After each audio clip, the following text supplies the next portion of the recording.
నమస్కారం. Big debate ప్రత్యేక చర్చ కార్యక్రమానికి స్వాగతం. దేశవ్యాప్తంగా అనేక రాష్ట్రాల్లో సంచలనం రేపుతున్నటువంటి ఎస్ఐఆర్ ప్రక్రియ తెలంగాణలో కూడా ఈ నెల 25 నుంచి ప్రారంభం కాబోతుంది. ఇప్పటికే దానికి సంబంధించి మ్యాపింగ్ పూర్తయినట్టుగా అధికారులు చెప్తున్నారు. పత్రికల్లో కథనాలు వస్తూ ఉన్నాయి.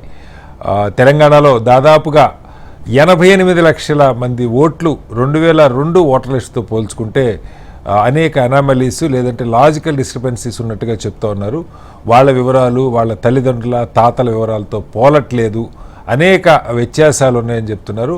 వాటిలో అత్యధికంగా హైదరాబాద్ నగరంలోనే భారీగా కొన్ని నియోజకవర్గాలు అయితే 70-75% దాకా కుత్బుల్లాపూర్, శేర్లింగంపల్లి, కూకట్పల్లి, ఉప్పల్, ఎల్బీ నగర్ ఇలాంటి నియోజకవర్గాల్లో 70% పైగా ఓటర్ల సంబంధించిన అనామలీస్ ఉన్నట్టుగా ఈ మ్యాపింగ్లో తేలిందని చెప్తున్నారు. వాళ్ళంతా దానికి సంబంధించిన డాక్యుమెంట్స్తో పాటుగా ఇతర వివరాలను అప్లోడ్ చేసుకోవాలి, లేదంటే వాళ్ళ ఓట్లు కొత్త ఓటర్ లిస్టులో ఉండే అవకాశం లేదని చెప్తున్నారు.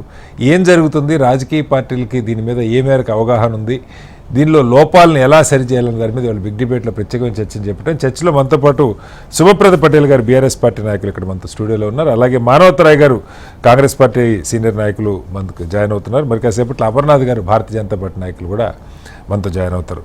ముందుగా శుభప్రద పటేల్ గారు నమస్తే. శుభప్రద పటేల్ గారు, మనం పత్రికల్లో చూస్తాం, మీరంతా రాజకీయ పార్టీల ప్రతినిధులు, రాష్ట్ర స్థాయిలో పనిచేస్తున్న నాయకులు.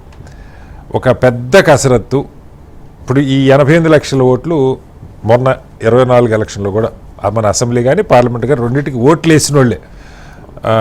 మరి వాళ్ళని ఏమంటారో నాకు తెలియదు. ఆ ఓట్లు వేసిన వాళ్ళనే 2002లో ఉన్న వాళ్ళ తల్లిదండ్రుల లేదా వాళ్ళ తాతల వివరాలతో పోల్చి చాలా విచిత్రమైన ఆర్గ్యుమెంట్లు ఉన్నాయి ఇక్కడ. ఒక ఇంట్లో అన్నదమ్ముల మధ్య నాకు తెలిసి ఓటర్ లిస్టులో డేట్ ఇయర్ ఉంటుంది తప్పితే, పుట్టిన సంవత్సరం ఉంటుంది తప్పితే మంత్తో డేట్తో సహా ఉండదు.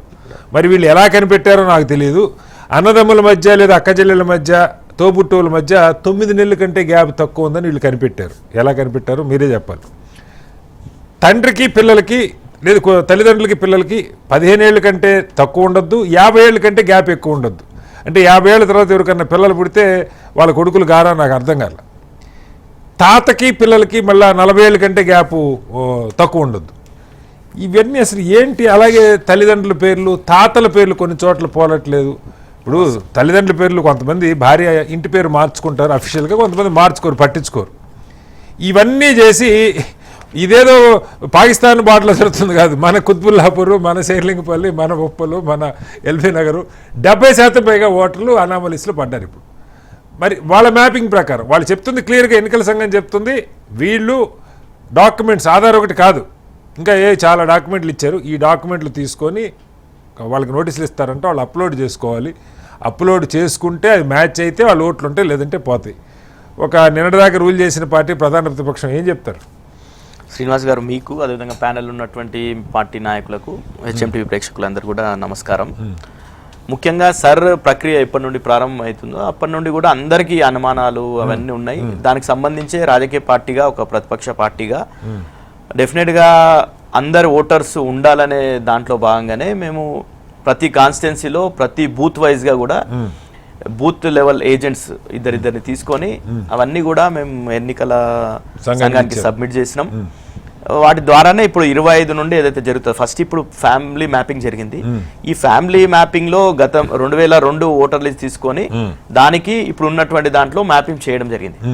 ఇట్లా ఇప్పుడు ఇలాంటి కాన్సెప్ట్స్ ఏవైతే కుత్బుల్లాపూర్ కావచ్చు, కూకట్పల్లి కావచ్చు, ఇవన్నీ కూడా సెటిలర్ జనరల్ గా 2002 తర్వాత వచ్చినటువంటి వాళ్ళు చాలా మంది ఉంటారు. ఇక్కడ ఎందుకుంటే వాళ్ళ ఓట్లు ఆ రోజు డెఫినెట్ గా అసలే ఉండవు.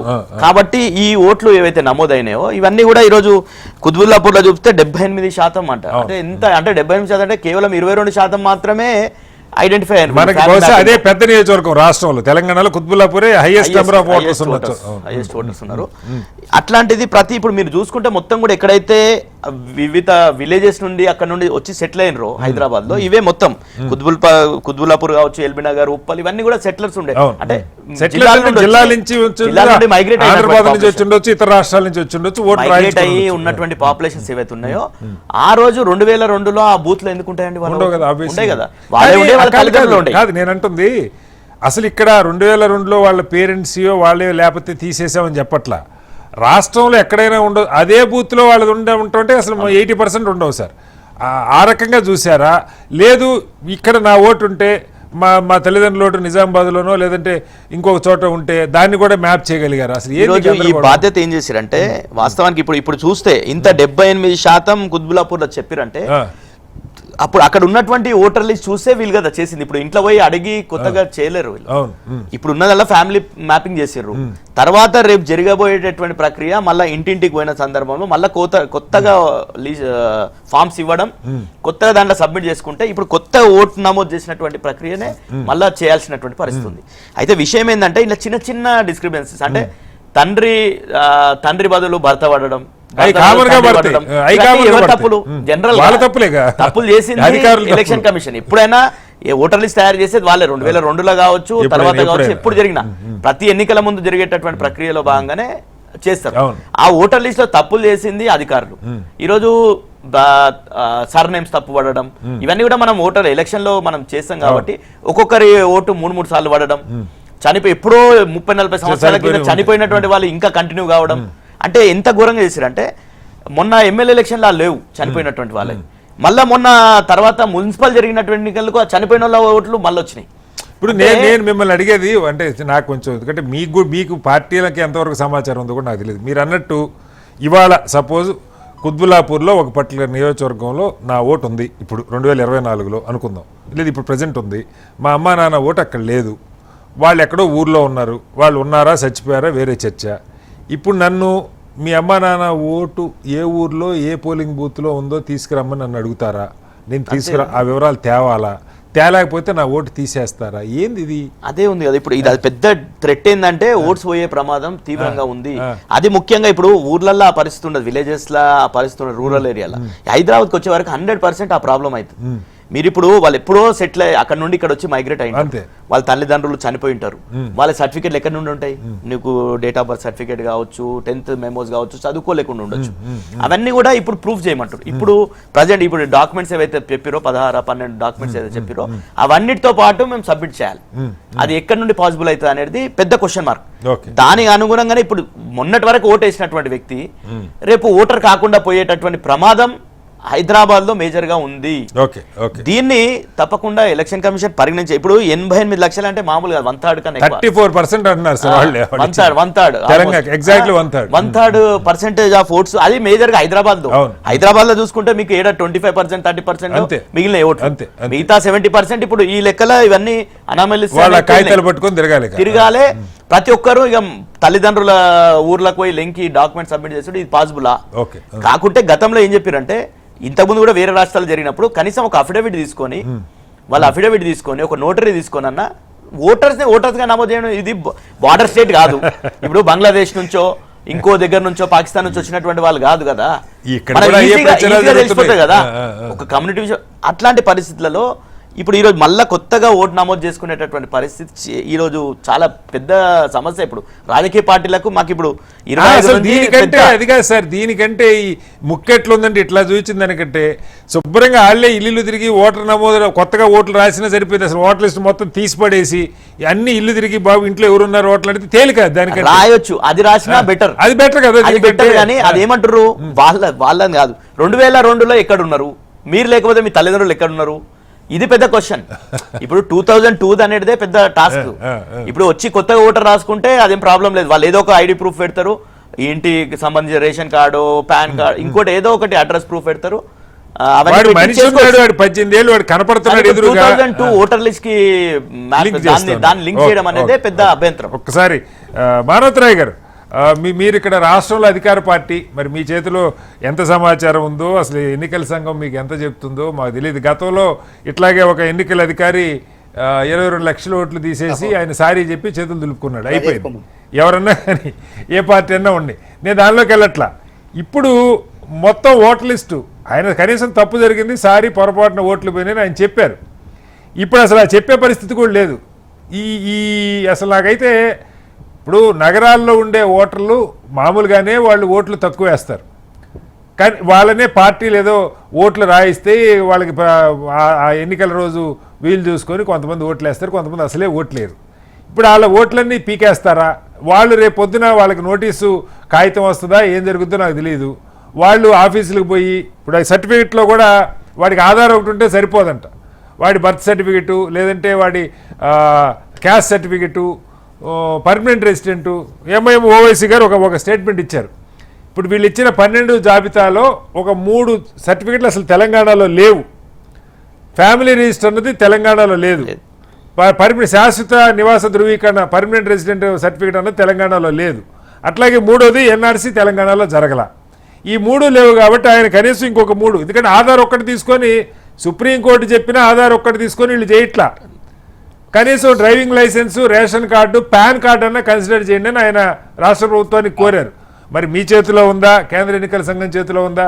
ఏం జరగబోతుంది? హైదరాబాద్లో 10 లక్షల ఓట్లు పోబోతాను. ఒక్క రంగారెడ్డి జిల్లాలోనే 10 లక్షల పైగా ఓట్లు ఈ డిస్క్రిపెన్సీస్ కింద పెట్టారు, ఎనామలీస్ అని. ఏం చేయబోతున్నారు? ఇప్పుడు తెలంగాణలో కాంగ్రెస్ ప్రభుత్వం, ఇటు కాంగ్రెస్ పార్టీ చాలా అప్రమత్తంగా ఉంది. అన్ని రాజకీయ పార్టీలని, ఓటర్లను కూడా చైతన్యపరుస్తుంది. అంతేకాకుండా దాదాపు తెలంగాణలో 35,656 బూత్లో సుమారు ఉన్నాయి. ప్రతి బూత్ కూడా మేము బూత్ లెవెల్ ఏజెంట్లను నియమించుకున్నాం. ఈ బిఎల్ఓలు ఎవరైతే వెళ్తారో ఓటర్ మ్యాపింగ్ ఓటర్ల దగ్గరికి వెళ్ళినప్పుడు మా ఏజెంట్లు కూడా మా పార్టీ తరఫున కూడా వెళ్తారు. వెళ్ళి అక్కడ ఉన్నటువంటి ఆ ఓటర్ యొక్క వివరాలు వీళ్ళు నమోదు చేస్తున్నారా లేదా, ఒకవేళ లేకపోతే మరి వాళ్ళు ఓటు తొలగించే కార్యక్రమం చేపడతారు. అట్లాంటి పట్ల ఓటర్లను అప్రమత్తం చేసే పనిలో ఓట్లు తొలగిపోకుండా కాంగ్రెస్ పార్టీ ఒక పక్కన, రాష్ట్ర ప్రభుత్వం కూడా అధికారులకు, ఎందుకంటే రాష్ట్రంలో ఉంటారు కాబట్టి ఎన్నికల సంఘం అయినప్పటికీ వాళ్ళకు కూడా కొన్ని సూచనలు చేయడం జరిగింది. కాబట్టి ఏది ఏమైనప్పటికీ మొత్తం కేంద్ర ప్రభుత్వం అయితే ఏదో రకంగా దొడ్డిదారులోనూ ఈ ఎస్ఐఆర్ పేరు చెప్పి వివిధ రాష్ట్రాల్లో గెలిచినట్టు తెలంగాణలో గెలవాలనుకుంటే కుదరని పని. ఎందుకంటే ఇది చాలా చైతన్యవంతమైనటువంటి రాజకీయ పార్టీలు, చైతన్యవంతమైన జనాభా ఉన్నది. కాబట్టి ఇప్పుడు వాళ్ళు చెప్పిన లెక్క ప్రకారం ఇలా పేపర్లో వచ్చిన వార్తల ప్రకారం చూస్తే మనకు 3,35,00,000 మంది ఓట్లు ఉన్నారు సుమారు. అయితే ఇందులో 88,13,207 ఓట్ల వివరాలు తప్పులు తడగ్గా ఉన్నాయి. అంటే దాని అర్థం ఏంది? పశ్చిమ బెంగాల్లో అంతే చేశారు. అదే విధంగా పశ్చిమ బెంగాల్లో ఇప్పటికి 35 లక్షల మంది సుప్రీంకోర్టు దరఖాస్తు చేసుకుని మా ఓటు హక్కు పరిస్థితి ఏంది, ఎన్నికలు కూడా అయిపోయినాయి. కాబట్టి అట్లాంటి పరిస్థితులు జరగకుండా తెలంగాణలో మేము చాలా జాగ్రత్త. అది కాదు సార్, మీరు ఏం చేయాలి? మమతా బెనర్జీ కంటే ఇక్కడ కాంగ్రెస్ బలంగా కొట్లాడతా లేదా నాకు తెలియదు, కానీ పాయింట్ ఏంటంటే 2 ప్రధానమైన పార్టీలు మీరు, బీఆర్ఎస్. ఇప్పుడు ఇది చూస్తే ఇప్పుడు నిజంగా హైదరాబాద్ నగరంలో ఉండే లక్షల మంది ఓటర్లు వీళ్ళంతా ఉద్యోగాలు చేసుకుంటా, రోజు రెక్కాడితే డొక్కాడిన వాళ్ళు, వాళ్ళ పనులుగా సాఫ్ట్వేర్ ఉద్యోగాల, ఆటో నడుపుకుంటారా, క్యాబ్ నడుపుకుంటారా. వీళ్ళ ఓట్లు ఏదో వాళ్ళు తంటాలు పడి ఒకసారి రాయించుకుంటే 5 ఏళ్ళకి ఒకసారి ఓటేసే అవకాశం వస్తే వేస్తారు. ఇప్పుడు వీళ్ళు మళ్ళీ ఈ ఆఫీసుల చుట్టూ కొంతమంది ఆధార్ అప్లోడ్ చేస్తే ఆధార్ ఒకటి చేస్తే చాలదన్నారంట. సుప్రీంకోర్టు ఏమో ఆధార్ని కన్సిడర్ చేయండి, వన్ ఆఫ్ దీస్ డాక్యుమెంట్స్ అని స్పష్టంగా ఇచ్చింది. ఇక్కడ తెలంగాణలో ఆధార్ అప్లోడ్ చేస్తే ఆధార్ ఒకటి చెల్లదు, బర్త్ సర్టిఫికేట్ కావాలి, లేదంటే ఇంకేదో సర్టిఫికేట్ కావాలి, క్యాస్ట్ సర్టిఫికేట్ కావాలి. అందరూ ఎందుకు తీసుకుంటారు సార్ క్యాస్ట్ సర్టిఫికేట్, బర్త్ సర్టిఫికేట్లు? అవును, చెప్పండి. అసలు మీకు రాజకీయ పార్టీలకి అసలు ఈ మ్యాపింగ్ అన్నది ఏ రకంగా చేయగలిగారు నాకు అర్థం కావట్లేదు సార్. 2002 ఒక ఓటర్ లిస్ట్ ఉంది, 2024 లేటెస్ట్ మనం పార్లమెంట్ ఎన్నికలు వేసిన ఓటర్ లిస్ట్ ఉంది. ఈ 2 సాఫ్ట్ కాపీలు ఎన్నికల సంఘం దగ్గర ఉంటాయి. 2009 లేటెస్ట్ అయితే ఉంటుంది. ఎట్లా మ్యాపింగ్ చేస్తారు? ఇప్పుడే సుప్రభాత్ పటేల్ గారు చెప్పారు, నేను 30 ఏళ్ల క్రితం హైదరాబాద్ వచ్చా, 5-6 ఎలక్షన్లో ఓటేసా, నా ఓటు ఉంది. మా తల్లిదండ్రుల ఓట్లు ఎక్కడో ఆంధ్రాలో మారుమూల పల్లెటూరులో ఉంటాయి, ఇద్దరూ చనిపోయారు వాస్తవంగా. ఇప్పుడు వాళ్ళ ఓటు ఎక్కడుందో నేను ఎతికి తీసుకురావాలా? వాళ్ళు ఏ బూత్లో ఉన్నారో వాళ్ళ బూత్ నెంబర్లో ఉందా, సీరియల్ లేదు, ఒకవేళ వాళ్ళకి ఓటు లేదనుకో నాకు ఓటు ఇవ్వరా? ఏంటిది? అదే మొత్తానికి గందరగోళపరిచే పరిస్థితి. పేరులో తప్పున్నా, వయసులో తల్లిదండ్రుల మధ్య పిల్లల మధ్య వయసు తేడా ఉన్నా ఓట్లు తొలగించే ప్రక్రియ చేపట్టడం చాలా విచిత్రంగా. 9 నెలలు అంటే సార్ అన్నదమ్ముల మధ్య ఓటర్లు కాదు సార్. మీ దగ్గర ఓటర్ ఐడి కార్డు ఉంటే చూపించండి. నా ఓటర్ ఐడి కార్డు విచిత్రమైన పరిస్థితి. నేను 2014 నుంచి ఓటేస్తాను, నా పేరే తప్పున్నది. 2014-18 ఎన్నికల్లో కూడా అట్లనే, ఎందుకంటే అక్కడ బూత్ ఏజెంట్ అని గుర్తుపడతారు. నేను ఒక ఐడి కార్డు చూపిస్తాను, ఈ ఓటు ఇల్లు, ఇంటి నెంబర్, ఇది మానవతరాయి అని గుర్తుపడతారు. నా పేరు తప్పు ఉంది అందులో. కాబట్టి ఈసారి ఏమైతుంది అంటే, నేను మొన్న ఎన్నికల్లో సరి చేసుకున్నా, మొన్న 23 ఎన్నికల్లో కాదు సార్, ఓటర్ లిస్ట్ లో పుట్టిన సంవత్సరం అని ఉంటది. నాకు తెలిసి సంవత్సరం, నెల, తేదీ ఉండదు. ఇప్పుడే మానవతరాయ్ గారు తీశారు. అసలు 9 నెలలు తేడా ఉందని ఎట్లా గుర్తించారు సార్? నాకు అర్థం కావట్లేదు. అదే కదా మానవతరాయ్ గారి దగ్గర ఇది ఒకసారి ఇవ్వండి సార్. ఇప్పుడు సుబ్రత్ పటేల్ గారిని చూపిస్తున్నారు. ఆయన దీనిలో ఏజ్ 41 అని ఉంది, జస్ట్ 41 ఇయర్స్ అని ఉంది. ఆ రోజు నమోదు చేసేటప్పుడు చెప్పినప్పుడు రాసుకునే వాళ్ళు వెనకను నమోదు చేసుకునే వాళ్ళు సక్రమంగా అది కాదు సార్, నేను ఎందుకంటే సిఇఓ ఆయన కేంద్ర ఎన్నికల సంఘానికి ప్రతిదైనా రాష్ట్ర ప్రభుత్వం కంట్రోల్లో ఉంటాడని అనుకుంటున్నా. ఇప్పుడు ఇక్కడ 41 అని ఉంది. వీళ్ళ సుబ్రత్ పటేల్ గారి తమ్ముడు ఉంటాడు, ఆయనకుంటే తమ్ముడో అన్నో లేదా అక్కో చెల్లెలో, వాళ్ళకుంటే 40 42 వేస్తారు. 9 నెలలు ఎట్లా వస్తుంది అసలు నాకు అర్థం కాల. అదే ఇట్లాంటి పరిగణలో తీసుకోవద్దు. అభ్యర్థి చనిపోతే అతను ఓటు తొలగించండి, లేకుంటే అక్రమ ఓట్లుంటే తొలగించండి. అంతేగాని పేరు తప్పులు ఉన్నాయి, వయోపరిమితి, తాతకి తండ్రికి బిడ్డకి కొడుక్కి తేడా ఉంది, తొలగిస్తామంటే ఇంతకన్నా దిగజాడు మురుకత్వం ఇంకోటి లేదు. కానీ ఏం చేయాలి? ఓటు తొలగింపు కార్యక్రమం అంటారు. ఇప్పుడు ఇందాక నిన్న ఇప్పుడున్న లెక్క ప్రకారం నిజంగానే నేను 4-5 సార్లు తిరిగితే గానీ నా ఓటు నా పేరు సరి చేశారు. అదే సామాన్యులు చాలా మంది కూడా ఇప్పుడు హైదరాబాద్ లో ఉన్నారు, ఒక్కోసారి ఓటు వేయాలో వద్దని వాళ్ళు నిర్ణయించుకున్నారు. మీ ఓటు సరి చేశారు సార్. 2014 ఎన్నికల ముందు నా ఓటు తీసేశారు. అదే ఏది నేను పార్టీ రాష్ట్ర అధ్యక్షుడిగా ఉన్నప్పుడు నా ఓటు తీసేశారు. CEO దగ్గరికి పోయి రాజకీయ జిమ్మిక్కులు ఉంటాయి, కొంతమంది కావాలని అభ్యర్థులుగా ఉండే వాళ్ళని తెలివిగా సాంకేతిక పరంగా దెబ్బ కొట్టడం ఇట్లాంటి ఉన్నాయి. ఇప్పుడు ఏం చేస్తున్నారు, మతపరంగా భాషాపరంగా కూడా లేకుంటే చూసి విభజించి ఆ ఓట్లు తీసే ప్రక్రియ నడుస్తుంది. ప్రధానంగా హైదరాబాదుని లేకుంటే ఇంకెక్కడ కొన్ని ప్రాంతాలని టార్గెట్ చేసి ఆ విధంగా ఓట్లు ఎత్తేసే ప్రక్రియ జరుగుతుంది. ఇది మంచిది కాదు, ఇది హానికరం. అదేవిధంగా సుప్రీంకోర్టు కూడా ఏం చెప్పింది, 2025లో జడ్జిమెంట్ ఇచ్చింది, ఆధార్ కార్డును తప్పకుండా గుర్తింపు కార్డుగా పరిగణలోకి తీసుకోవాలన్నది. అంతకుముందు బీహార్ కానీ వేరే ఎన్నికల్లో అది లేనే లేదు, తీసుకోలే. కాదు, మీరు పోరాడితే స్వచ్ఛంద సంస్థలు, ఏడీఆర్ లాంటి సంస్థలు పోరాడయ్యా అందరి దగ్గర ఉన్నది ఆధార్ చెల్లదంటే ఎట్లా అంటే ఆధార్ని కన్సిడర్ చేయమని చెప్పింది. కానీ ఇప్పుడు ఆధార్ ఒక్కటే ఉంటే సరిపోదని స్పష్టంగా గైడ్ లైన్స్ లో ఇస్తున్నారు. ప్రజల దగ్గర ఏవైతే కార్డులు ఉండవో ఆ కార్డులు ఎన్నికల సంఘం 12 గుర్తింపు సంఘం కార్డులు అడుగుతారు. ఆ 12 గుర్తింపు సంఘం కార్డులు దాదాపు సగం సామాన్యులు మధ్యతరగతి ప్రజల దగ్గర ఉండవు. కాదు సార్, మరి ఇప్పుడు మీకు పార్టీలకి ఒక రాష్ట్ర స్థాయిలో ఒక అఖిలపక్ష సమావేశం ఏమన్నా పెట్టారా? ఇవన్నీ మీకు ఎక్స్ప్లెయిన్ చేశారా? మ్యాపింగ్ ఎన్నికల సంఘం వాళ్ళు పెడతారు ఇది, ఎందుకంటే వాళ్ళుగా చేసేది. రాజకీయ పార్టీలు మా పార్టీని ఎవరి పార్టీలు వాళ్ళు చైతన్యం చేసుకుంటారు. అది కాదు సార్, వాళ్ళు ఏం చేస్తున్నారో మీకు తెలిస్తే కదా మీరు చైతన్యం చేసుకుంటారు.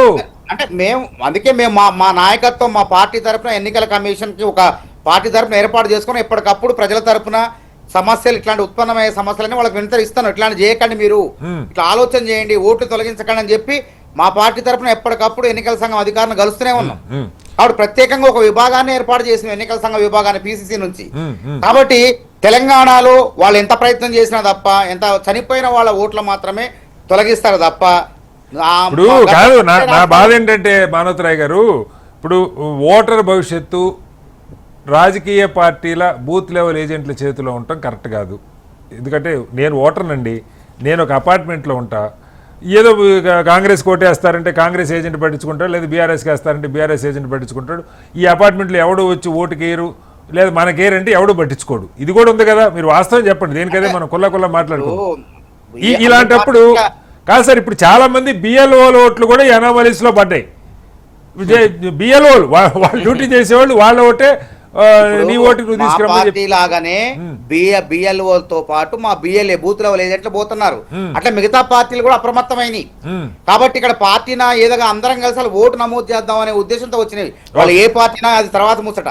ఫస్ట్ అయితే ఓటు పోకుండా ఉన్న వ్యక్తి ఓటు పోకుండా చూసే బాధ్యతలు పార్టీలు కూడా తీసుకున్నాయి. ఇప్పుడు వేరే పార్టీలు కూడా బీఆర్ఎస్ పార్టీలు కూడా చాలా జాగ్రత్త వహిస్తున్నాయి ఓటర్ మ్యాపింగ్ విషయంలో. కాబట్టి ఇక్కడ వాళ్ళు బీజేపీ ప్రభుత్వం, కేంద్ర ప్రభుత్వం ఏదైతే వేరే రాష్ట్రాల్లో అనుకుని లబ్ధి పొందింది, ఇక్కడ లబ్ధి పొందడం చాలా కష్టం. రైట్ సార్, ఇక్కడ ముందే చైతన్యవంతంగా ఉన్నారు, పార్టీలు ఉన్నాయి, ప్రజలు కూడా ఉన్నారు. మీరు ఏం చైతన్యం అయ్యారు మనకి డిబేట్ ఇదంతా అయ్యాక తెలుస్తుంది. మనతో అమర్నాథ్ గారు కూడా జాయిన్ అయ్యారు, భారతీయ జనతా పార్టీ నాయకులు. డిబేట్ అమర్నాథ్ గారు, తెలంగాణలో కూడా సర్ ప్రక్రియ మొదలైంది, మ్యాపింగ్ పూర్తయినట్టుగా మొత్తం రాష్ట్రానికి సంబంధించి ఫిగర్స్ బయటకు వచ్చినాయి. 88 లక్షల ఓటర్లవి అనామలీసు లేదంటే లాజికల్ డిస్క్రిపెన్సీస్ పేరుతో పెట్టారు. 2002 ఓటర్ లిస్ట్కి ఇప్పటికీ పోలుస్తున్నట్టుగా. వాటిల్లో అత్యధికం హైదరాబాద్ నగరంలో west side of the Hyderabad, Quthbullapur, Kukatpally, Serilingampally, అలాగే అటు ఎల్బీ నగరు, ఏదైతే పెద్ద ఎత్తున పట్టణీకరణలో భాగంగా సాఫ్ట్వేర్ ఉద్యోగులు కానీ లేదా మిగతా ప్రాంతాల నుంచి కార్మికులు కానీ వచ్చి సెటిల్ అయ్యారు. ఈ నియోజకవర్గాల్లో 70 నుంచి 80% దాకా, 76%, 78%, 70% ఏవో 4-5 పెద్ద నియోజకవర్గాలు ఉన్నాయి. కుత్బుల్లాపూరు, శేర్లింగపల్లి ఇలాంటి నియోజకవర్గాలు. వీళ్ళందరివి ఎన్నికల సంఘం ఇప్పుడే శుభబ్రత పటేల్ గారి ఓటర్ ఐడి కార్డు నేను చూపించా. అందులో ఆయన వయసు 41 సంవత్సరాలనే ఉంది. బహుశా మీ ఐడి కార్డు మీ జోబులో ఉంటే చూపించండి. దానిలో డేట్ ఆఫ్ బర్త్ ఉండదు, నంబర్ ఏజ్ అంటారు, ఇన్ని ఇయర్స్ అని ఉంటుంది. వీళ్ళు తేల్చింది ఏంటంటే అన్నకి తమ్ముడికి మధ్య 9 నెలలు గ్యాప్ ఉంటే అది లాజికల్ డిస్క్రిపెన్సీస్లో పెట్టామని రాశారు పత్రికల్లో. అసలు 9 నెలల గ్యాప్ ఉందని వాళ్ళకి ఎలా తెలిసిందో నాకు అర్థం కాల. తల్లిదండ్రులు మారుమూల ఎక్కడో గ్రామంలో ఉంటారు, కొంతమంది తల్లిదండ్రులు చనిపోయి కూడా ఉంటారు. ఉదాహరణకి నా తల్లిదండ్రులే చనిపోయారు. వాళ్ళకి అప్పుడు ఎక్కడ గ్రామంలో వాళ్ళ ఓటు ఏ బూత్లో ఉందో నాకు తెలియదు. నేనైతే 30 ఏళ్ళ నుంచి హైదరాబాద్లో ఓటేస్తున్నా. నా ఓటు లాజికల్ డిస్టర్బెన్సెస్లో పెట్టారా? దీన్ని ఎలా సరి చేసుకోవాలి? అసలు ఈ మ్యాపింగ్ ఎలా చేశారు? మీకేమైనా సమాచారం ఉందా? ఇప్పుడు శ్రీనివాసరావు గారు, మీకు అట్లాగే మన ప్యానెల్ మిత్రులకు అందరికి నమస్కారం. ఈ ఎస్ఐఆర్ అనే ప్రక్రియ మొట్టమొదటగా బీహార్ లో స్టార్ట్ అయినప్పుడు చాలా విషయాలు కామన్ ఓటర్స్ కు అవగాహన లేకుండే. ఏ ఫామ్స్ ఇవ్వాలి, ఎన్యూమరేషన్ ఫామ్ అంటే ఏంది, ఇట్లాంటివి చాలా విషయాలు అర్థం కాలేదు. ఎప్పుడైతే బీహార్ తర్వాత బెంగాల్ తర్వాత ఇతర రాష్ట్రాలలో తమిళనాడు, కేరళ అన్ని రాష్ట్రాలలో అవుతున్నదో, తెలంగాణలో కూడా వచ్చిన తర్వాత ఇప్పటికే తెలంగాణ ప్రజలకు కొన్ని బేసిక్ విషయాల మీద అవగాహన వచ్చింది. అంటే 2002 ఓటర్ లిస్ట్ లో నేను ఉన్నానా లేదా వెరిఫై చేసుకోవడం, అసలు ఎన్యూమరేషన్ ఫామ్ అంటే ఏంది, ఎన్యూమరేషన్ ఫామ్ లో ఏముంటుంది. ఇప్పుడు సపోజ్ అమర్నాథ్ అనే ఓటర్ యొక్క వివరాలన్నీ ప్రీ ప్రింటెడ్ వస్తుంది, అది ఎన్యూమరేషన్ ఫామ్. ఆ ప్రీ ప్రింటెడ్ ఎన్యూమరేషన్ ఫామ్ లో ఈ అడ్రస్ లో మా ఫాదర్ మా మదర్ ఉన్నారా లేరా, సపోజ్ వారు ఉన్నారా పోయారా, ఇట్లాంటి వివరాలు మనం యాడ్ చేసి సంతకం పెట్టి ఇవ్వాలి. అంటే ప్రీ ప్రింటెడ్ ఎన్యూమరేషన్ ఫాములు ఎవరైతే తీసుకోలేకపోయారు, అంటే 3,10,00,000 ఓటర్లు ఎవరైతే తెలంగాణలో సోకాల్డ్ మన మొత్తం రాష్ట్రంలో with in the Telangana 3,10,00,000 approximately అంతమంది ఓటర్లు ఉన్నారు. ఆ ఓటర్లలో ఎవరైతే ఎన్యూమరేషన్ ఫార్మ్స్ రిసీవ్ అంటే వాళ్ళు ఐడెంటిఫై చేయలేకపోయారో, నేను కాదు అమర్నాథ్ గారు, నేను ఎవరో నా ఎగ్జాంపుల్ నా దగ్గరికి అయితే ఆ ప్రీ ప్రింటెడ్ ఫామ్ ఏబిఎల్ తెచ్చివ్వలేదు, స్టార్ట్ కాలేదు. ఇంకా స్టార్ట్ కాలేదు సార్, ఇంకా స్టార్ట్ కాలేదు, మీకు ఎవరికి రాలేదు, అది రాలేదు, ఎవరికి రాలేదు, ప్రారంభించలేదు. నేను అదే అడుగుతున్నా, 25 ఎన్యూమరేషన్ ఫామ్ ప్రింట్ కాలేదు. ఓకే సార్ ఒక్క నిమిషం దయచేసి నన్ను పూర్తి చెప్పండి. Pre printed enumeration form print చేయలేని ఓటర్లు ఏవైతే ఉన్నారో అది డిస్క్రపెన్సీ కింద 88 లక్షలది. ఓకే, ఇప్పుడు వాళ్ళు ఏంటంటే ఇది ఎట్లాంటి కంటిన్యూస్ ప్రాసెస్ కదా సార్. ఆ 88 లక్షల యొక్క ఐడెంటిఫికేషన్ ఏంది అనేది నేను చెప్తున్నాను. చెప్పండి. ఇట్ ఈస్ నాట్ ఎస్ఐఆర్ లో రిమూవ్ అయిన ఓటర్లో, ఎస్ఐఆర్ ప్రాసెస్ అయిన తర్వాత మిగిలిపోయిన ఓటర్లో కాదది, దయచేసి అర్థం చేసుకోండి అనేది చెప్తున్నాను నేను. ఇప్పుడు మనం బెంగాల్లో 65 లక్షల ఓటర్లను తీసివేశారు. తర్వాత సార్ మనం తెలంగాణ ఇవాళ కాదు అమర్నాథ్ గారు, ఇవాళ నేను అపోహలు పెంచే ప్రయత్నం కాదు, క్లారిటీ కోసం మిమ్మల్ని అడుగుతా ఉన్నా. ఇప్పుడు ఈ మ్యాపింగ్ ప్రక్రియ, ఒక్క నిమిషం సార్ మిమ్మల్ని అడుగుతున్నా, మీరే చెప్పండి. మ్యాపింగ్ ప్రక్రియ పూర్తి అయింది, ఒక 88 లక్షల మందివి ఇలా మిస్ మ్యాచ్ డిస్క్రిపెన్సీస్ అని చెప్తున్నారు. అసలు ఆ మ్యాపింగ్ ప్రక్రియ ఏ పద్ధతిలో చేశారో మీకేమన్నా సమాచారం ఉందా అని అడిగాను. అది చెప్పండి నాకు. అదే సార్, అది చెప్పడానికే నేను ప్రయత్నం చేస్తున్నా. మ్యాపింగ్ ప్రక్రియ అంటే ఏంటంటే, అంటే ఈ 88 లక్షలు అంటే సడన్ గా అపోహ పడకుండా ఉండేందుకు ఫస్ట్ అక్కడి నుంచి నేను స్టార్ట్ చేశాను. అది డిస్క్రిపెన్సీ అనొద్దు, మిస్ మ్యాచ్ అయింది. ఎందుకు మిస్ మ్యాచ్ అయింది అంటే 2002లో నా ఓటర్ కావచ్చు, నా యొక్క పేరెంట్స్ ఓట్లు కావచ్చు హైదరాబాద్ లో లేవు. ఇప్పుడు నేను ఫస్ట్ టైం ఓటర్ హైదరాబాద్ లో 2002 తర్వాత, అంటే నేను మధ్య కాలంలో నేను 3-4 సార్లు ఓట్లు వేసి ఉండొచ్చు, కానీ 2002కు నేను లేను కాబట్టి ఈ 88 లక్షల మంది వాళ్ళు 2002 కన్నా ముందు ఓటు వేయకుండా, వాళ్ళ పేరెంట్స్ కూడా ఓటు వేయకుండా ఉన్న వాళ్ళ సంఖ్య ఇప్పుడు అదొక్కటే కాదు సార్, అది మేజర్ నెంబర్, దానిలో డెడ్ ఓటర్స్ అవన్నీ ఉన్నాయి, నేను దాని గురించి వెళ్ళట్లేదు. ఇది మేజర్ నెంబర్. మరి ఒక్క సెకండ్ సార్, మళ్ళీ ఎందుకంటే కొంచెం మీకు ఎనఫ్ టైం ఇస్తాను అమర్నాథ్ గారు. ఎందుకంటే సింపుల్ గా ఒక్క మాట రాసి 2002కు ముందు మీ ఓట్లు ఇక్కడ లేవు, మీరు కొత్తగా ఈ ఓటర్ లిస్టులో వచ్చారు, 2002లో సేమ్ బూత్లో మీ ఓటు లేదు కాబట్టి మిమ్మల్ని అందరినీ ఈ మిస్ మ్యాచ్లో పెట్టామంటే అదొక లెక్క. అలా ఇవ్వలా. Yeah. వాళ్ళు ఇచ్చింది ఏంటంటే నీకు మీ తమ్ముడికి మధ్య 9 నెలలే గ్యాప్ ఉంది, ఎలా ఉంది? నీకు మీ తండ్రికి 15 ఏళ్ల కంటే తక్కువ తల్లిదండ్రులకి గ్యాప్ ఉంది, లేదు నీకు మీ తల్లిదండ్రులకి 50 ఏళ్ల కంటే ఎక్కువ గ్యాప్ ఉంది, ఎలా ఉంది? లేకపోతే మీ తాతగారికి నీకు 40 ఏళ్ల కంటే తక్కువ గ్యాప్ ఉంది. ఇవన్నీ లాజికల్ డిస్క్రిపెన్సీస్, లేదంటే మీరు చెప్పిన మిస్ మ్యాచ్ అని చెప్తా ఉన్నారు. ఎలా వీటి ఎవరు సరి చేయాలి? సార్ అది ఇప్పుడు మీరు చెప్పిన ఈ తాత తండ్రి అన్న తమ్ముడు ఈ డిఫరెన్సెస్ ఇది అసలు ఎక్స్ట్రీమ్లీ రేర్ కండిషన్స్ లో మాత్రమే దాన్ని అంటే 1వ పాయింట్ 2వ పాయింట్ 3వ పాయింట్ 4వ పాయింట్ ఇక్కడ దేనిలో ఫిట్ కాకుంటే అది 7వ 8వ పాయింట్ అది మీరు చెప్పేది. అసలు ఫస్ట్ ఆ వ్యక్తికి 2002లో లేదు ఇప్పుడు ఉన్నది అంటే ఈ మధ్య కాలంలో పుట్టుంటాడా, లేకుండా వాళ్ళ పేరెంట్స్ కు ఉందా లేదా, నేను సన్ ఆఫ్ అని రాస్తాను, ఒకరు డాటర్ ఆఫ్ అని రాస్తారు, అది కూడా లేకుంటే అట్లా ఒక్కొక్క పాయింట్ తీసుకుంటే అడ్రస్ ఉంది, ఓన్ హౌస్ ఉంది, అది కూడా లేదు, వేరే చోట ఓట్ లేదు, అది కూడా కాదు, అట్లా ఒక్కొక్క దిక్కు వస్తే ఆ లాస్ట్ కు అసలు ఇతన్ని ఐడెంటిఫై చేయడానికి చాలా కష్టమవుతున్నది అన్న తరుణంలో ఈ 9 నెలలు లేకుంటే ఈ పేరెంట్స్ ఏజ్ ఇది this is very last rare circumstances. అది కాదు సార్ అమర్నాథ్ గారు, ఐడెంటిఫై ఇప్పుడు నా ఇంట్లో నేను ఓటేస్తున్నా, 4 సార్లు వేసా, 5 సార్లు ఓటేసా, నేను బతికే ఉన్నా, నా ఓటు ఉంది. ఇప్పుడు నేను నన్ను ఐడెంటిఫై చేయడానికి ఎన్నికల సంఘానికి వీలు కావట్లేదని చెప్తున్నారు మీరు. నాలాంటి 85 లక్షల మంది, తప్పు సార్ అది నాలాంటి 85 లక్షల మంది. No, you are trying to conclude a point which is not, because ఇక్కడ కంక్లూజన్ చేయట్లేదు నేను. చాలా వెరిఫికేషన్ ప్రొసీజర్ లో ఫండమెంటల్ వెరిఫికేషన్ ప్రొసీజర్ ఏంది అంటే 2002 కన్నా ముందు హైదరాబాద్ లో, ఇప్పుడు నేను కూడా హైదరాబాద్ లో 2002 కన్నా ముందు ఓటర్ కాదు సార్. అవును, నేను 2002 తర్వాత ఓటర్ గా నమోదు చేసుకున్నా హైదరాబాద్ లో. నా పేరెంట్స్ కూడా హైదరాబాద్ లో ఓటర్స్ కారనుకుందాం. అప్పుడు నేను నాకు వేరే చోట నుంచి నేను ఇక్కడికి వచ్చి ఇక్కడ సెటిల్ అయినా అనే విషయాన్ని నేను ప్రూవ్ చేసుకోవాలి. ఇది ప్రీ ప్రింటెడ్ ఎన్యూమరేషన్ ఫామ్ లో నేను నింపాల్సిన డేటా. ప్రూవ్ చేసుకోవాలంటే అక్కడ మీ తల్లిదండ్రులకి ఓటు ఉందని చెప్పాలి. అంతే కదా సార్. ఇప్పుడు మా తల్లిదండ్రులకు ఎక్కడో ఒక చోట ఓటు ఉండాలి, అసలు ఎక్కడా ఓటు లేకుండా నేను ఎక్కడి నుంచి వచ్చి ఉంటా? ఓటే ప్రాతిపదిక. ఇప్పుడు ఆధార్ అన్నది ప్రభుత్వం ఇచ్చింది, సుప్రీంకోర్టు కూడా ఆధార్ ని కన్సిడర్ చేయండి. దయచేసి మీరు సుప్రీంకోర్టు విషయాన్ని నాతో చర్చించాల్సిన అక్కర్లేదు. సుప్రీంకోర్టు ఆల్రెడీ చెప్పేసింది. ఓటర్ ఐడెంటిటీ కార్డు తో పాటు 11 రకాల ఐడెంటిటీ కార్డ్స్ ఇచ్చింది సుప్రీంకోర్టు ఎస్ఐఆర్ లో భాగంగా. వాటిలో ఆధార్ ఉందా లేదా? ఉంది sir. Aadhaar is also part.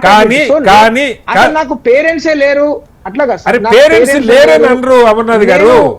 నేను డైరెక్ట్ ఉద్భవించిన యజ్ఞంలోంచి మీరే దీనిగా చెప్తున్నారు. నేను చెప్పే పాయింట్ కైండ్లీ నా వాదన అర్థం చేసుకోవడానికి ప్రయత్నం చేయండి. ఇప్పుడు నా పేరెంట్స్ ఊర్లో ఎక్కడో చనిపోయారు, నాలాగా కొన్ని వందల మంది ఉంటారు, లేదు వాళ్ళు ఓటేయట్లేదు, నా దగ్గరే ఉన్నారు, వాళ్ళు ఆంధ్రాలో ఉండొచ్చు, లేదా ఆదిలాబాద్ లో ఉండొచ్చు, నిజామాబాద్ లో ఉండొచ్చు. ఓటు వేయకపోవచ్చు కానీ వాళ్ళకి ఓటర్ ఐడెంటిటీ కార్డు ఏదో ఒక సమయంలో దాన్ని ఎవరు వెతికి తెచ్చుకోవాలి? నా బాధ్యతే, లేకపోతే నా ఓటు తీసేస్తారు. అది ఎలక్షన్ కమిషన్ వాళ్ళ దగ్గర ఓటర్ సార్. ఒక 15 సంవత్సరాల క్రితము ఎవరు కూడా ఓటర్ ఐడెంటిఫికేషన్ మనలాగా ఫామ్ 6 లో నింపి ఇచ్చేటోళ్ళు ఎవరు లేకుంటుండే. ఆటోమేటిక్ గా వాళ్ళే గవర్నమెంట్ బాధ్యత ఓటు ఇవ్వడం. ఇప్పుడు 1952లో 33 కోట్ల మంది ఓట్లు వేసారు సార్ భారతదేశంలో. వాళ్ళందరూ వెళ్ళి ఫామ్ 6 ఇచ్చిరా ఏంది? అవును, మరి అదే ప్రాసెస్ లో ఇప్పుడు మీ పేరెంట్స్ అయినా నా పేరెంట్స్ అయినా ఎవరి పేరెంట్స్ అయినా ఆ సమయంలో ప్రభుత్వమే ఓటర్ ఐడి కార్డు ఇచ్చింది వాళ్ళందరికీ. ఇప్పుడు కాదు సార్, నా ప్రశ్న ఏంటంటే ఇప్పుడు దాన్ని ఎందుకు తిరగరాసే ప్రయత్నం చేస్తున్నారు? ఇప్పుడు మీరు ఓట్లు పీకేసి మీరు పోయి మీ అమ్మా నాన్న ఓటు ఎక్కడుందో తీసుకురండి, లేదంటే ఆధార్ ఒక్కటిస్తే చాలదు అని ఎన్నికల సంఘం స్పష్టంగా చెప్తున్నది. ఆధార్ ఒక్కటి వీఆర్ నాట్ కన్సిడరింగ్ అని చెప్తా ఉంది. దానిలో వాళ్ళు ఇచ్చిన 12లో తెలంగాణలో అసలు 3 అసలు సర్టిఫికెట్లే తెలంగాణ ప్రభుత్వం ఎప్పుడూ ఇవ్వాల. ఫ్యామిలీ రిజిస్టర్ అన్నది లేదు, లేకపోతే ఎన్ఆర్సీ అన్నది లేదు, పర్మనెంట్ రెసిడెంట్ అన్నది ఇచ్చింది అసలు ఆ సర్టిఫికెట్ మన దగ్గర లేదు. 3 లేవు. ఉన్న ఆధార్ని మీరు కన్సిడర్ చేస్తారో లేదో తెలియదు. ఎలా ప్రూవ్ చేసుకోవాలని అడుగుతున్నా. ఇప్పుడు మీరే చెప్పారు కదా సార్, ఒక ఏవైతే లేవో అవి ఉన్నవేవో 8 ఉన్నాయి కదా, 11లో 3 లేవని చెప్పారు. అంటే మిగతా 8 ఉన్నట్టే. 8 నా దగ్గర ఉండాలి. Government ID card any government ID card, SSC ID card అంటే చదువుకున్న ఐడి కార్డు అంటే కాలేజీలలో ఉండే ఐడి కార్డు, ఆధార్ కార్డు, తర్వాత ఇంతకు ముందు ఓటర్ కార్డు, లేకుంటే మన పేరెంట్స్ కున్న ఓటర్ కార్డు, రైట్? ఇలాంటివి 8 రకాలు కూడా లేదు అంటే వాళ్ళు ఏ విధంగా తెలంగాణకు వచ్చి ఉంటున్నట్టు అది కూడా ఆలోచించాలి కదా సార్. మన రక్షణ గురించే కదా ఆ ప్రయత్నం అంతా జరిగేది. ఎవడో బంగ్లాదేశ్ వచ్చి ఇక్కడ ఉన్నాడు, మన ఇంటి పక్కకే పేరు మార్చుకున్నాడు, వాడిని నమ్ముతామా మనం? కాదు, వాడిని ఐడెంటిఫై చేయాల్సిన అమర్నాథ్ గారు, మీరు రోహింగ్యా బంగ్లాదేశ్ వచ్చాడు. తెచ్చి ఇప్పుడు మీరు ఏదో ఓల్డ్ సిటీలో ఉన్నారంటే అది ఒక లెక్క, ఉన్నారో లేదో నాకు సార్, ఏ తెలియదు. సిటీ అని సార్? శేర్లింగంపల్లిలో, ఖమ్మంలో దొరికారు సార్ దొంగలు. ఎల్బీ నగర్, ఖమ్మంలో టెర్రరిస్టులు దొరికారు సార్. ఇప్పుడు అందుకని మీరు మొత్తం ఖమ్మంలో ఓటర్లని దొరికారు కదా. ఓల్డ్ సిటీ అని మీరు ఒక్క ఓల్డ్ సిటీగా ముద్ర వేయాల్సిన పని లేదు. వాడు ఎక్కడైనా ఉండొచ్చు, మా అపార్ట్మెంట్ పక్కనే ఉండొచ్చు. Right, okay. ఇప్పుడే వారు చూపిస్తున్నారు, సుబ్రత్ పటేల్ గారు చూపించండి, చెప్పండి వాళ్ళు ఇచ్చిన లిస్ట్ ఏంటో స్పష్టంగా. Aadhaar may be accepted as an identity document but it is not treated as proof of citizenship. Aadhaar ఇన్ని కోట్లు ఇన్ని ప్రూఫ్, వీటిలో ఏది ప్రూఫ్ ఆఫ్ సిటిజన్షిప్ కాదు అమర్నాథ్ గారు, ఎక్సెప్ట్ పాస్పోర్ట్ కదా. మీకు కూడా తెలుసు కదా సంగతి, పాస్పోర్ట్ తప్ప ఈ వాళ్ళు ఇచ్చిన 12లో ఏది కూడా. Sir, voter ID card is also part of citizenship, is a proof of citizenship. ఎవరు చెప్పారు మీకు అది? నేను చెప్తున్నా, సుప్రీం కోర్ట్ గైడ్ లైన్స్ ఉన్నాయి. ఓటర్ అంటే ఇప్పుడు నేను 2009లో ఓటేసాను హైదరాబాద్ లో, నాకు ఓటు ఇచ్చేస్తారా ఇప్పుడు మళ్ళీ 2002 గొడవ లేకుండా? ఇస్తారు సార్, ఎందుకు ఇవ్వరు? అరే అది కాదు, మీరే చెప్తున్నారు కదండి 2002లో ఓటర్ లిస్ట్ లో నా పేరు ఉండాలి, లేకపోతే నా తల్లిదండ్రులు ఓటు ఎక్కడ ఉందో దయచేసి మీరు నేనన్నా అనకండి. 2002లో మీరు ఇక్కడ ఓటర్ కానప్పుడు మీకు ఇచ్చిన ఎన్యూమరేషన్ ఫామ్ లో మీరు ఇంతకు ముందు వేరే ఎక్కడో వేసి ఉంటారు కదా ఓటు, మీ ఊర్లోనో లేకుంటే మీరు ఇంతకు ముందు ఉన్న ప్లేస్ లోనో అయితే మీరు వేసి ఉండాలి, లేకుంటే మీ పేరెంట్స్ వేసి ఉండాలి. సో ఆ అసెంబ్లీ నియోజకవర్గం పేరు అది రాయాలి కదా.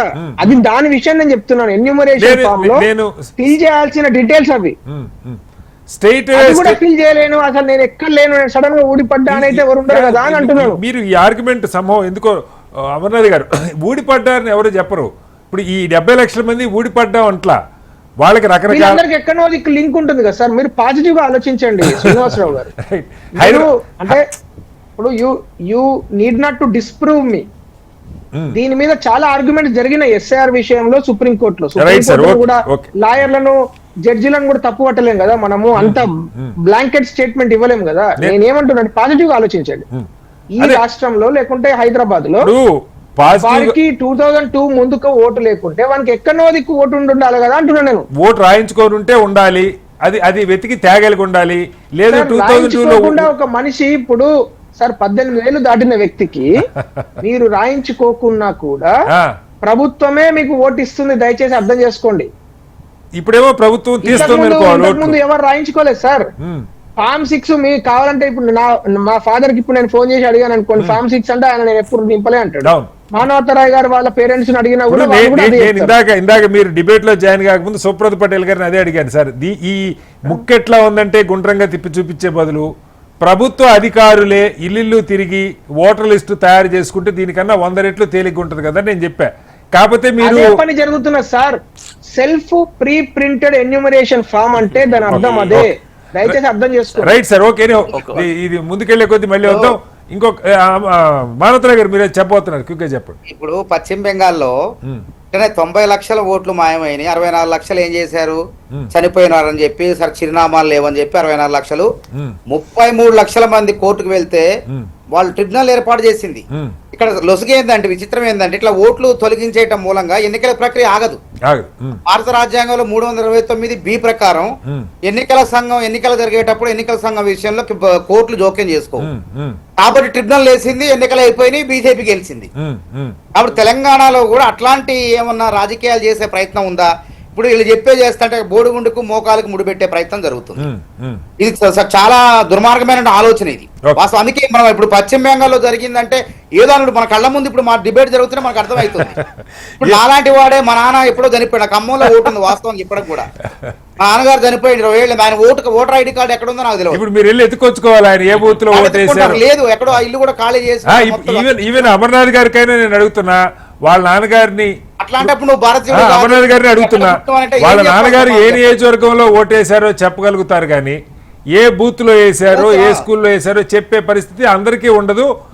కొంతమందికి తల్లిదండ్రులు బతికి కూడా ఉండరు, వాళ్ళు ఎక్కడ వేశారో మనకు తెలిసే సార్ అవకాశం. 2000 సార్ మీకు దయచేసి అర్థం చేసుకోండి శ్రీనివాసరావు గారు, చెప్పండి. మీరు ఒక్కసారి ఒక నిమిషం ప్రయత్నం చేసి ఈసీఐ వెబ్సైట్ లో 2002 ఓటర్ లిస్టు సెర్చ్ లోకి వెళ్ళి నా ఫాదర్ పేరు నేను కొట్టినా మీ ఫాదర్ పేరు మీరు కొట్టినా 2002 కన్నా ముందు మొత్తం భారతదేశంలో ఎక్కడ ఓటేసిండో తెలుస్తుంది కదా సార్.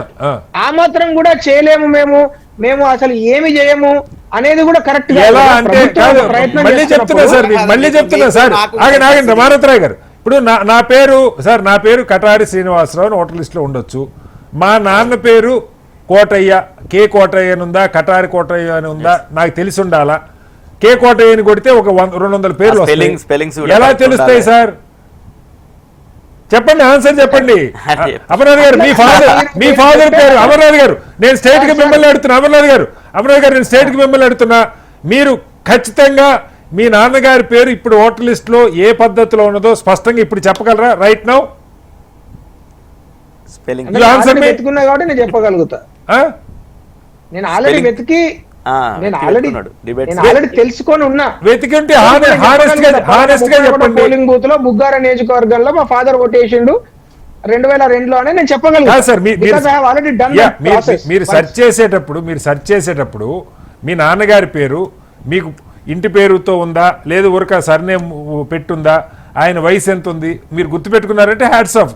బట్ మీలాగా అట్లా కాదు, చదువుకున్నవారు, అమర్నాథ్ గారు చదువుకున్నవారు, విజ్ఞానవంతులు, సాంకేతిక పరిజ్ఞానం తెలుసు, వారి చేతిలో ఉంది, వారు వెంటనే వెతకగలిగారు.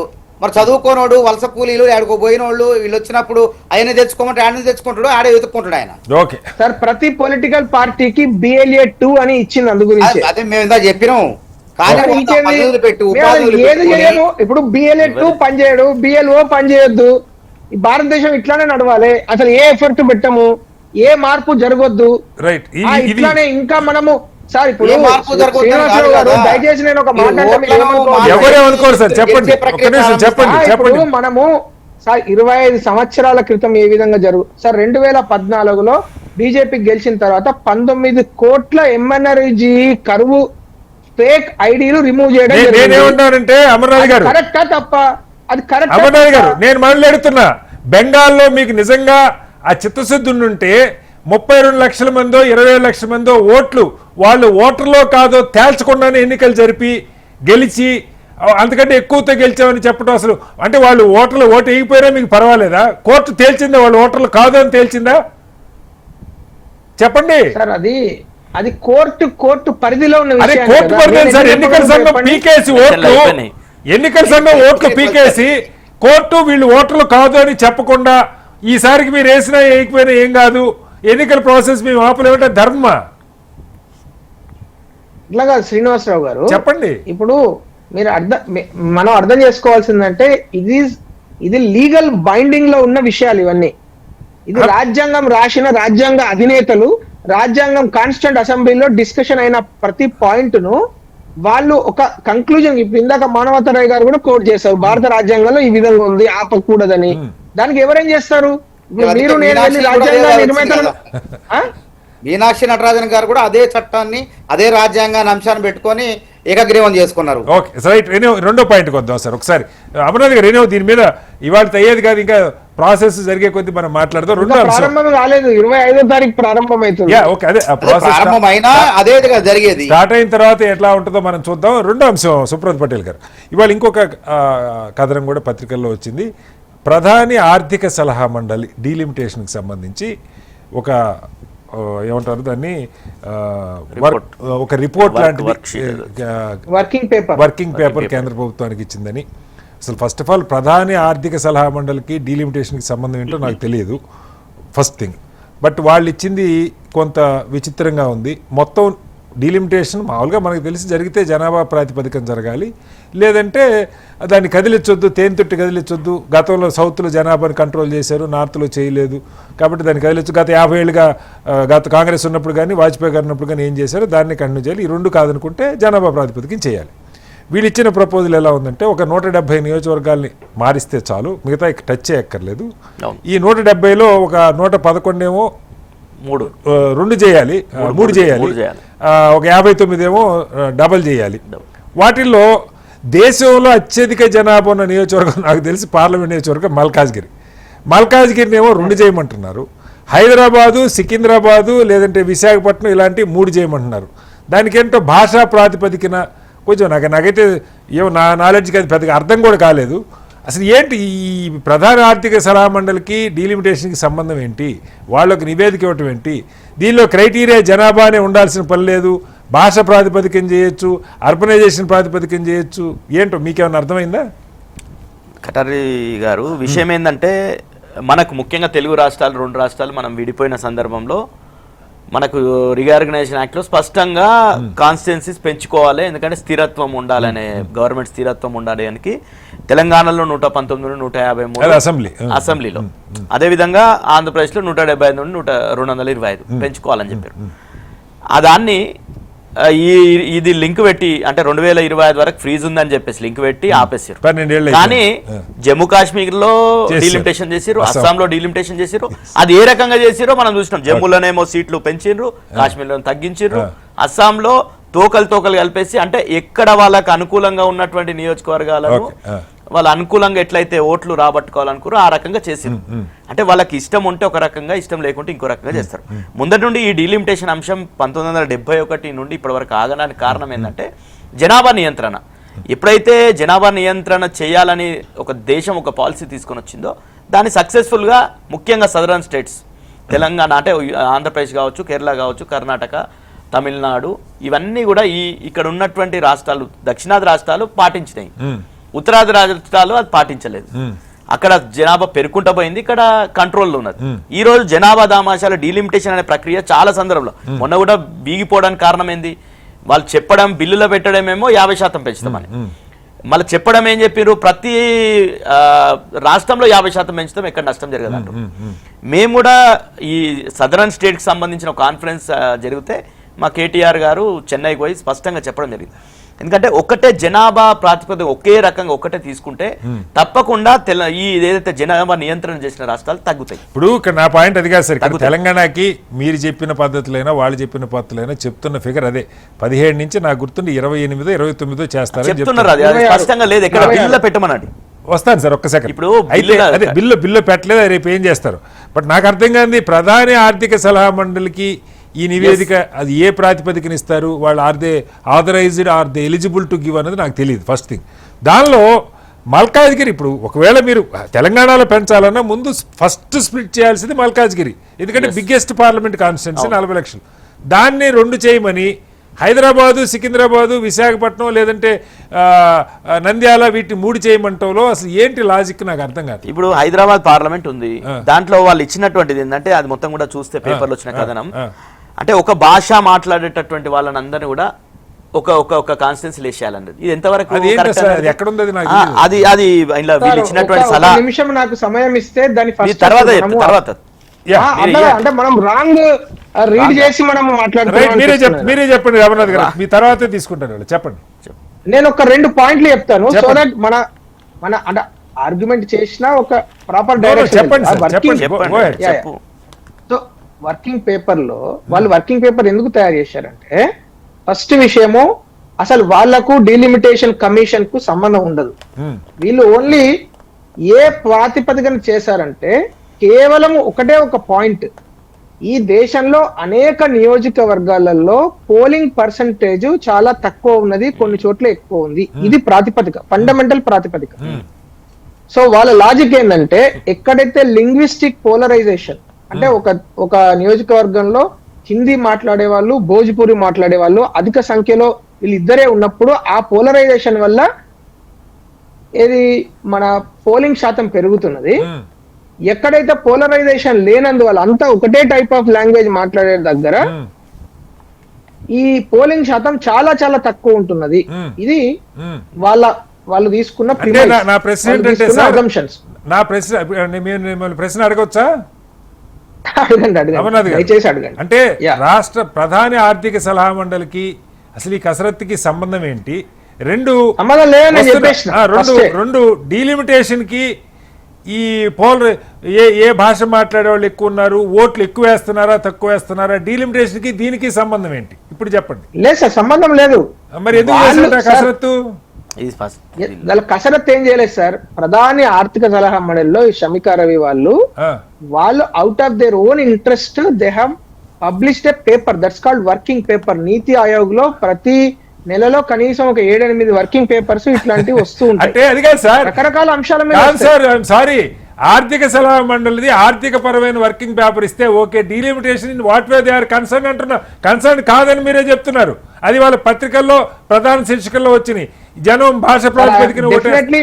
అంటే నేనైతే ఆర్థిక సలహా మండలి అధికార ప్రతినిధిగా, నేను బీజేపీ అధికార ప్రతినిధిని. I'm not defending their logic, I'm only telling వాళ్ళు ఈ విధంగా అజంప్షన్స్ తీసుకున్నారు కాబట్టి న్యాచురల్ గా వాళ్ళు ఓన్లీ అదే డైరెక్షన్ లో ఇచ్చారు. ఒకసారి మానవతరాయ్ గారు మీకేమైనా అర్థమైంది అది అసలు ఆ కసరత్తు ఎందుకు జరిగింది? Are they suppose to do? అది పత్రికలకు ఎందుకు లీక్ అయిందా, పత్రికల్లో వచ్చిందా, అసలు ఎందుకు ఈ రకమైన ఇక్కడ పేరిక భాష మీరు లోతుకెళ్ళి చూస్తే హైదరాబాదు, సికింద్రాబాదు, నంద్యాల, కడప, కర్ణాటకలో ధార్వాడు, లేదంటే గుజరాత్లో భావనగరు, ఇవన్నీ ముస్లిం ఓటర్లు ఎక్కువ ఉన్న నియోజకవర్గాలు. స్పష్టంగా ఓపెన్ సీక్రెట్ ఇందులో. వీటిని మొక్కలు చేయబోతున్నారా లేదా అక్కడ ఇవన్నీ మరి ఇంటర్ప్రిటేషన్స్ రకరకాలుగా వస్తాయి. మీకేం అర్థం అవుతుంది? విభజించాలంటే ఏదో రకంగా చెప్పాలి. 523 స్థానాలని 824 తీసుకుపోవాలి. వాళ్ళు చెప్పిన సలహా మండలి ప్రకారం 170 స్థానాలని మరి విభజించాలి. అన్ని స్థానాలను విభజించాల్సిన అవసరం లేదు. అదేవిధంగా 111 స్థానాల్లో 3 నియోజకవర్గాల చొప్పున మార్చేసేయాలి వాటిని. అదేవిధంగా 59 స్థానాల్లో 2 నియోజకవర్గాలు లెక్క చేయాలి అని చెప్పేసి వాళ్ళు ఆర్థికంగా, భాషాపరంగా ఈ విధంగా ముస్లిం ప్రాంతాలను అంటే అర్థం డైరెక్ట్ చెప్పుకోవడం ఎందుకు, వాళ్ళు క్రైటీరియా ఏముండాలో కూడా వాళ్ళు చెప్తున్నారు. అదే వాళ్ళు చెప్తున్నారు. చాలా విచిత్రంగా ఉంది. అసలు దానికి సంబంధం ఎన్నికల సంఘం నిర్వహించాల్సినటువంటి దాంట్లో వాళ్ళు చెప్పడం ఏంటి అంటే ఇక్కడ స్పష్టంగా అర్థం అవుతుంది. ఏదో రకంగా ఎట్లా చేసైనా సరే ఇదే రకమైనటువంటి విభజనకు పాల్పడతారు. విచిత్రంగా పత్రికలకు వచ్చింది. ఇది ఎలా లీక్ అయిందో వర్కింగ్ పేపర్ డొమైన్ లో ఉంది సార్. లీక్ ఏం కాలేదు సార్, నా దగ్గర ఉంది, నేను వాట్సాప్ చేస్తాను. దాన్ని ఆచరిస్తారు. అందుకే అంటే గతంలో పార్లమెంట్ లో గట్టి ఎదురు దెబ్బ తగిలింది. బిల్లు అప్పుడు అన్ని రాజకీయ పార్టీలు కూడా వ్యతిరేకించినాయి, ఆ వీగిపోవడం జరిగింది. కాబట్టి ఇప్పుడు ఏం చేస్తున్నారు, అన్ని పార్టీలు తృణమూల టీఎంసీ నుంచి 20 మంది, ఆప్ నుంచి ఒక 7గురు, కాంగ్రెస్ నుంచి మీనాక్షి నటరాజు గారు పోకుండా అది కూడా లాగేసుకున్నారు. కాబట్టి బలం పెంచుకొని ఇట్లాంటి కార్యక్రమాలకు పాల్పడుతున్నారు. ఒక లీక్ ఇచ్చే అదే అందులో పెట్టేసారు, వదిలేశారు, జనానికి తెలిసినట్టు వదిలేశారు. చేస్తున్నాం, నేను చేయబోతున్నాం.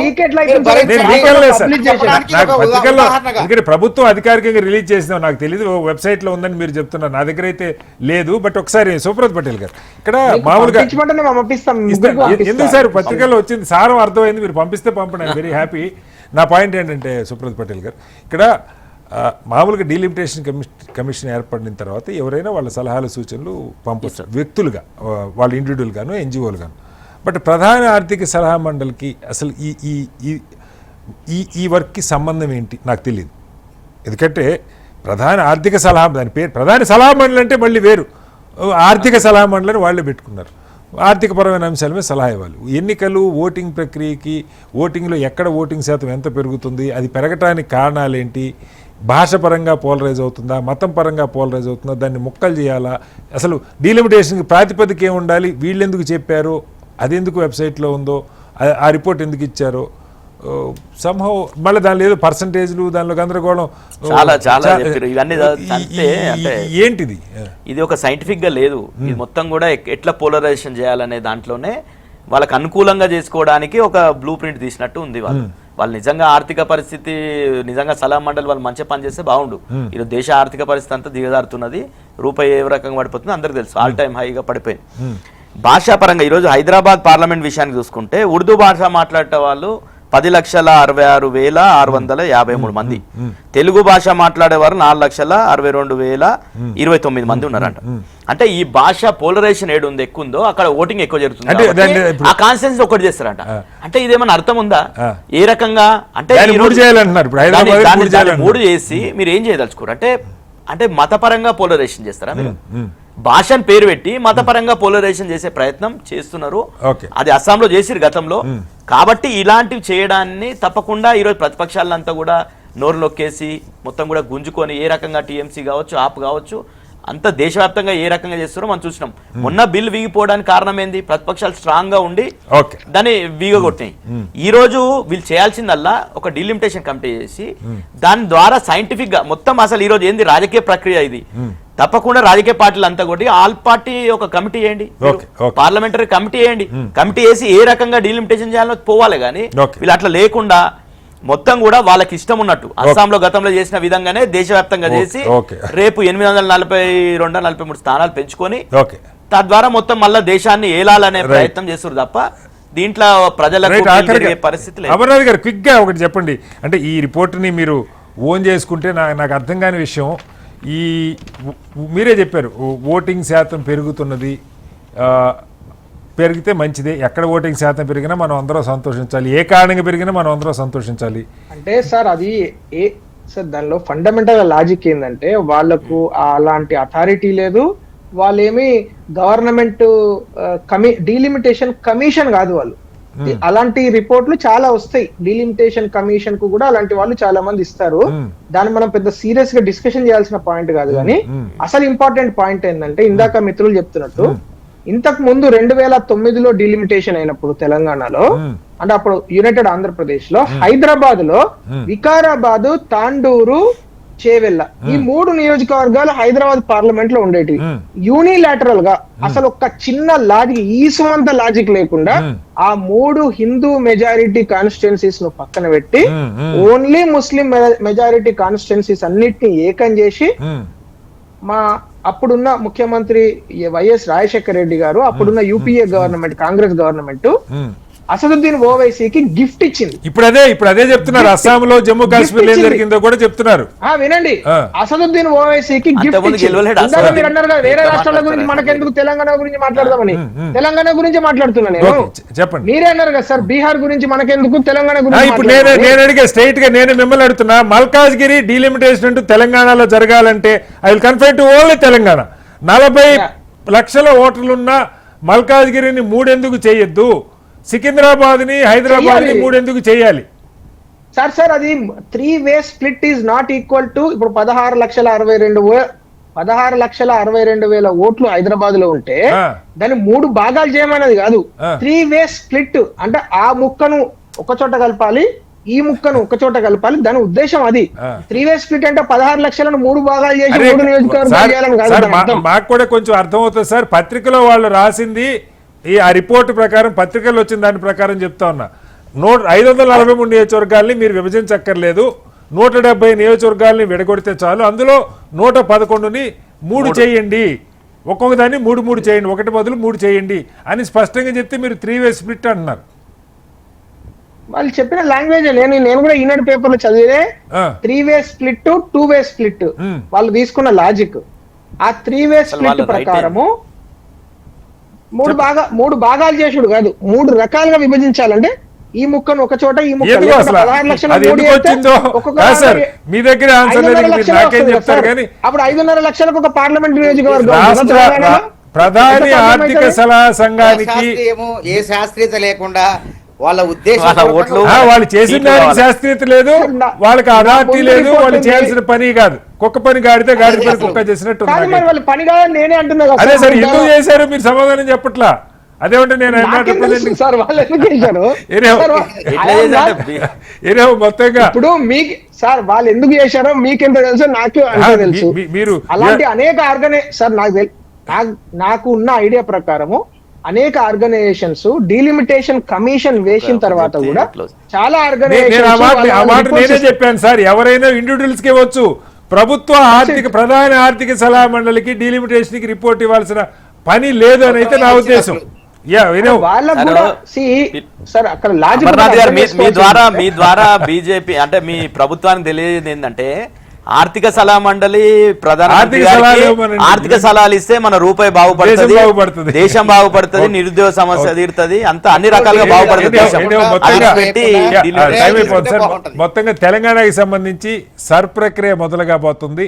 ఇప్పటికే మ్యాపింగ్ పూర్తయినట్టుగా చెప్తున్నారు. 88 లక్షల ఓట్లకు సంబంధించి పేరేమన్నా పెట్టండి, వాళ్ళు దానికి అనామలీస్ అంటారా, లాజికల్ డిస్టర్బెన్సెస్ అంటారా, మిస్ మ్యాచ్ అంటారా? ముఖ్యంగా హైదరాబాద్ నగరంలో ఉన్న పెద్ద నియోజకవర్గాల్లో 70% మంది పైగా ఓట్లది అనామలీస్లో ఉన్నాయి. రాజకీయ పార్టీలు పట్టించుకున్నా పట్టించుకుపోయినా ఓటర్లుగా వాళ్ళ పేరు ఉందో లేదో చూసుకొని దాన్ని సరి చేసుకునే బాధ్యత వాళ్ళ మీద ఉన్నది. ఇది సక్రమంగా జరగాలని కోరుకుందాం. అలాగే ప్రధాన ఆర్థిక సలహా మండలికి డీలిమిటేషన్ సంబంధం ఏంటో నాయకులు ఎవరికీ అర్థం కావట్లేదు. వాళ్ళు ఎందుకు ఇచ్చారా, ప్రాతిపదికని వాళ్ళు ఎందుకు చెప్తారా, చెప్పడానికి వాళ్ళకున్న అర్హత ఏంటి, అథారిటీ ఏంటి అన్నది అర్థం కానటువంటి అంశం. అనవసరంగా సమాజంలో గందరగోళాలని ఇలాంటి నివేదికలు వాళ్ళు తయారు చేయటం, బయటికి రావడం ద్వారా ఒక గందరగోళాన్ని అయితే క్రియేట్ చేస్తున్నారు. చర్చలో పాల్గొన్న అమర్నాథ్ గారికి, మానవతరాయ్ గారికి, అలాగే సుప్రద్ పటేల్ గారికి ధన్యవాదాలు. ఇది వాళ్ళ బిగ్ డిబేట్. మరోస్తో మళ్ళీ కలుద్దాం. అందరికీ నమస్కారం.